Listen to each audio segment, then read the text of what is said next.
Bom, pessoal, na página do livro de vocês, na página 62, tá, tem um exemplo aí, tá, que eu vou resolver agora. Tá, o exemplo 1, ele fala o seguinte: determine o conjunto de solução da inequação produto, né? Menos x ao quadrado mais 9, com o produto de x ao quadrado menos 3x mais 2 maior que zero, né? No caso.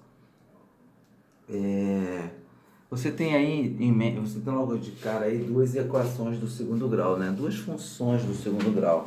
Sendo a primeira incompleta, que tem A, não tem B, mas tem C, que o A vale menos 1, B 0 e o C é 9. A segunda inequação do segundo grau, né? Que tem o A valendo 1, o B menos 3 e o C valendo 2. Né? O que acontece? Vamos resolver elas separadamente, igual como fizemos na videoaula passada, né? Vou chamar aquela primeira equação ali de f de x, né? A função f de x, e a segunda função g de x, tá? Não vai mudar em nada, tá? A resolução é comum, até mesmo o desenho, tudo comum. O que vai diferenciar um pouco vai ser no conjunto de solução no final, somente isso, tá bom? Vamos lá. Chamei a primeira equação de função f de x, menos x ao quadrado mais 9, f de x, essa aqui de g de x, tá? Não tem que ser maior do que zero. Beleza, o que acontece? A vale menos 1, B 0 e C 9, né? Porque é uma função do segundo grau incompleta, né? Porque eu não tenho B, mas mesmo assim não impede nada. Vou achar o delta. Delta é quem? B ao quadrado menos 4AC, certo? Onde B é 0, 0 ao quadrado menos 4 vezes A, que é menos 1, vezes 9. 4, menos 4 vezes 1, menos 4, menos com menos, mais, deu 4. 4 vezes 9, 36. O meu delta vale 36. Aí ficou menos B mais ou menos raiz quadrada de delta sobre 2A. Entendeu? Menos B. Quem é o B? O B é 0. Então, menos 0 mais ou menos raiz quadrada de 36 sobre 2 vezes A. Quanto que vale A? Menos 1. 2 vezes menos 1. Aí eu vou tirar a raiz quadrada de 36, vai dar 6 por 0, mais ou menos 6 sobre menos 2. A primeira raiz, que no caso são os zeros, já tem que buscar só os zeros. A primeira raiz é o quê? 0 mais 6 dividido por menos 2. Ficou 6 dividido por menos 2 deu menos 3. A segunda raiz é o que? Menos 6 dividido por menos 2. Menos com menos vai dar mais, que deu 3. Então, os zeros da minha primeira função é que é menos 3 e 0. Vou fazer a plotagem, mas eu vou analisar a minha função. Eu sei que o meu A vale menos 1. Poxa, se meu A vale menos 1, então o que acontece? A minha parábola tem concavidade voltada para onde? Para baixo, né? Porque o A é menos 1. A concavidade dela é voltada para baixo. O A é menos 1. Então tá aqui, ó. Vou plotar aqui, vou traçar somente o eixo X para poder fazer o estudo dos sinais. Vou botar aqui sempre do menor para o maior, menos 3 e 3. Né? Vou traçar minha parábola com concavidade para baixo, porque meu A é o quê? O meu A é menor do que zero, que é menos 1. Ok. Acima de x é quem? Positivo. Então a pontinha aqui era positiva e abaixo de x é negativo. Tá? Tranquilo. Parou aí, guarda essa resolução. Vamos fazer outra resolução da função g de x, que é x ao quadrado menos 3x mais 2. Logo de cara, você percebe o quê? Que o meu A vale 1, é positivo. O A sendo positivo, o que acontece com a cavidade da minha parábola voltada para cima? Beleza. Tranquilo, resolvo normalmente, acho o meu delta, que é b ao quadrado menos 4ac. Quanto que vale meu b? Vale menos 3 ao quadrado, menos 4 vezes a, que vale 1, vezes c, que vale 2.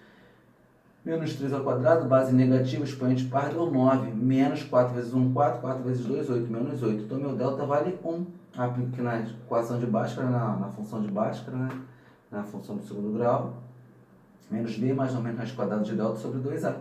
Menos com menos, que é o menos 3, que é o menos b, mais ou menos raiz de 1 sobre 2 vezes 1. 3 mais ou menos 1 sobre 2. A primeira raiz é quem? 3 mais 1 sobre 2, que deu 2. E a segunda raiz, 3 menos 1 sobre 2, que deu 1. Opa, então o zero da minha função g de x, no caso são as raízes, é quem? 1 e 2, sempre do menor para o maior, não esquece isso, tá? 1 e 2. Traço meu eixo x, vou fazer o estudo do sinal. Botei o ponto da minha parábola 1 e 2. Por que aqui a bolinha está branca? Está aberta? Porque aqui o sinal é maior, não tem o sinal de igualdade. Se estivesse assim, ó, assim, ó, certo?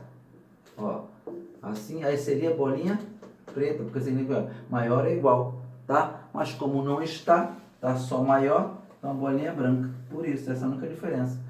Ela está assim, certo? Aqui, ó, tá vendo assim, maior do que zero? Então a bolinha é aberta. Se estivesse com esse sinalzinho aqui embaixo, maior ou igual a zero, seria bolinha preta e seria fechado, intervalo fechado. Tá bom? Isso é importante para aqui, ó. Para aplicar aqui. Tá? Mas vamos lá. Feito isso, o que você tem em mente? Acima de x é positivo, abaixo de x é negativo. Então essa parte fica negativa, para cá positivo, para cá positivo. Beleza? Feito isso, agora nós vamos fazer quem? Aquele, quando nós fizemos naquela videoaula anteriormente, nós fizemos um quadro de sinais. Né? Por que fizemos quadro de sinais? Porque nós tínhamos ali funções do primeiro grau. Né? Com a função do primeiro grau, eu posso fazer um quadro de sinal, por quê? Porque eu só tenho uma única raiz, um único zero. Então, é permitido que eu faça o quadro de sinais com apenas um zero das raízes. Se eu vou fazer o quadro de sinais com essa informação aqui, eu até consigo. Vai me dar um certo trabalho, mas é possível. Eu preferi fazer 3 linhas, significando cada função, e ali dentro daquelas linhas a gente botar os pontos, as raízes que nós encontramos de cada uma, tá? Bem tranquilo, tá? Agora vou fazer vou explicar bem lentamente. Traça essa linha aqui da função f de x, traçou x, vai colocar as raízes, que é menos 3 e 3, que é bolinha aberta, tá? Que é em verde, bolinha aberta, menos 3 e 3, tá vendo aqui, ó? Menos 3 e 3. Vai ver o quê? Quando é positivo, é entre menos 3 e 3. Então, é positivo entre menos 3 e 3, certo? Então, positivo, positivo, positivo, tá? Vai botar o quê? E depois de menos 3 é o quê? Negativo, ó. Depois de 3 é negativo. Então, aqui não é 3 positivo? Depois aqui é negativo? Negativo. Depois de menos 3, não é negativo? Então, negativo. Beleza. Vai fazer agora a mesma coisa na função g de x. Vai chegar, vai ter essa função g de x. Vai plotar as raízes, que é 1 e 2, ó. 1 e 2. Aonde é que é negativo? É entre 1 e 2. Vou botar aqui negativo. Entre 1 e 2, ó. 1 e 2 é negativo.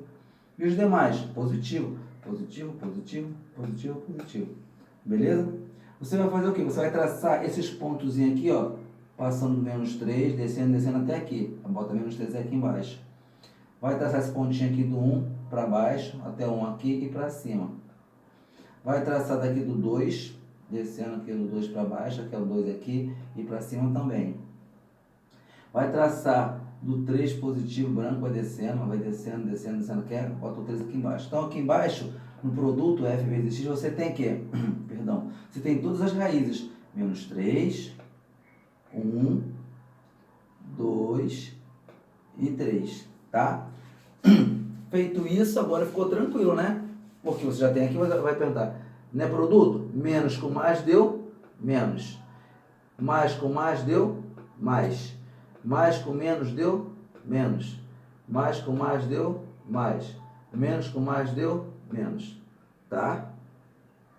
Agora o que você vai observar? Você volta lá na minha equação e vai observar essa parte final. Ele fala o seguinte, que ele quer o produto dessas duas inequações seja maior do que zero. Para esse produto ser maior do que zero, ele tem que ser o quê? Extremamente o quê? Positivo, certo? E onde estão os positivos? O positivo está aqui, ó, entre menos 3 e 1 e entre 2 e 3. Tranquilo? O positivo está aí. Agora você vai montar o conjunto de solução. O solução o quê? Esse padrão aqui, a solução é igual. X pertence aos reais, está o quê? Isso aqui vai estar sempre, vai existir sempre. Tá? Vai existir sempre. Então, o que vai fazer? Vai botar o x aqui no meio, certo? E vai botar aqui menos 3 e 1. Feito isso, você vai analisar. Você volta aqui e fala, olha só. O x está aqui. Então, o x é o quê? Ele é maior que o menos 3. Então, a abertura desse aqui é para o lado do maior. X é maior que menos 3, abertura para cá. E menor que 1. Então, o 1 é maior que x, então a abertura para cá. Por isso, a abertura está para cá, tá? Ou, vem aqui de novo, bota o 2 aqui, bota o x no meio e bota o 3. Aqui é positivo, entre 2 e 3. Você vai observar o seguinte, vai ver o seguinte, o x, ele é maior que o 2, por isso que a boquinha está voltada para o x, e o 3 é maior que o x, por isso que a boquinha está aberta para o lado do x, para o lado do 3, tá? Porque ficou diferente o sinal, ó, tá vendo? Tá vendo que é maior que esse sinal aqui só te dá orientação para você saber se o que ele quer, se quer os positivos ou negativos. Se tivesse sinal de menor para lá, seriam os negativos. Mas ele aqui é o positivo, que é maior que zero, são os positivos. Por isso que o sinal aqui está diferente, porque você faz a análise desse sinalzinho aqui, onde tem positivo e onde é positivo. Tá, gente? Ó, tá vendo que tá diferente aqui? Ó, tá vendo? Tá voltado para cá maior que zero, e o sinal está voltado para lá, porque você faz análise do gráfico ali. Você faz aquela análise ali. Então, a análise dos sinais do produto. Tá? Então você tem que ter muita atenção nisso aqui. Se você repetir esse mesmo sinal que está aqui, você vai errar a questão. Tá? Esse sinal aqui só para dizer o que você quer na plotagem aqui. É só para isso. Tá? Que ele te dá orientação. Maior que zero, ele quer somente os positivos. Você vai pintar aqui, ó, só os positivos, só positivos, tá? Aí você tem que ter essa atenção. E fazer isso aqui, ó. Bota as duas raízes, ó, menos 3 e 1, menos 3 e 1, coloca o x no meio. E vai analisar. O x não está aqui no meio? Então ele é maior do que menos 3. Então a boquinha é voltada para o lado do x. Ele não é menor do que 1? Então a boquinha é voltada para o lado do 1. Aqui é a mesma coisa. Bota o x aqui no meio. O x não é maior do que 2? A boquinha é voltada para o x. O x não é menor do que 3? A boquinha é voltada para o lado do 3, que é maior. É só isso. Só tem que ter atenção nisso aí. Senão vai errar no sinal e não adianta ter tanto trabalho e perder a questão no final. Tá? Vai nadar, nadar, nadar e morrer na praia.